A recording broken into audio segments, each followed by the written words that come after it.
Sveiki, mani sauc Franks Brilmans un es strādāju uzņēmumā Profile Hjover. Es vēlos jums pastāstīt par kravas automašīnu riepu apkopi.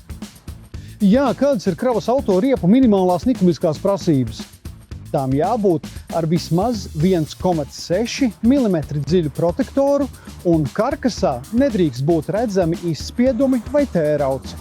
Tas ir ļoti svarīgi, jo tērauts rūsē un rada risku. Šo minimālo protektoru dziļumu 1,6 mm var precīzi redzēt protektoru rievā. Lai dotos ceļā ar labām, drošām riepām, ir svarīgi katru dienu apiet apkārt transporta līdzeklim. Un pievērsiet uzmanību jebkam neparastam, ko pamanāt. Ar neparastām lietām es domāju, piemēram, bumbuļus uz sānu malas, izspiedums, jeb tā sauktos pirkstus.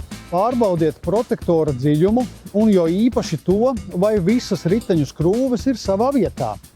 Gudri būtu reizi nedēļā, apejot apkārt transporta līdzeklim, pārbaudīt arī gaisa spiedienu riepās. Un visvienkāršāk to izdarīt ar āmuriņu uzsitot par riepas protektoru. Ja dzirdat trulu skaņu, spiediens nav pietiekams. Ja tā skan dzidri, tad zināt, ka spiediens ir pietiekams.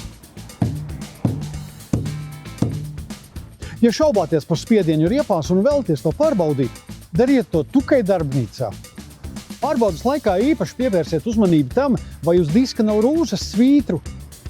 Rūsas svītras nozīmē, ka riteņu skrūve var būt voļīga, tāpēc pārliecinieties, ka pievelkat riteņu uzgriežņus. Ja ceļā pamanāt riepā skrūvi vai naglu, nekad nevelciet to ārā esot ceļā.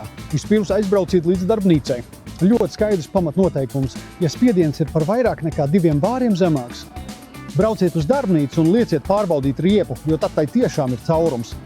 Pareizais darbspiediens šai riepai parasti ir 9 bāri.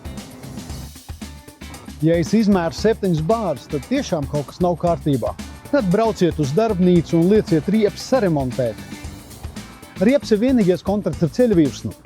Tāpēc laba riepa ar pareizu gaisa spiedienu ir ārkārtīgi svarīga jūsu drošībai.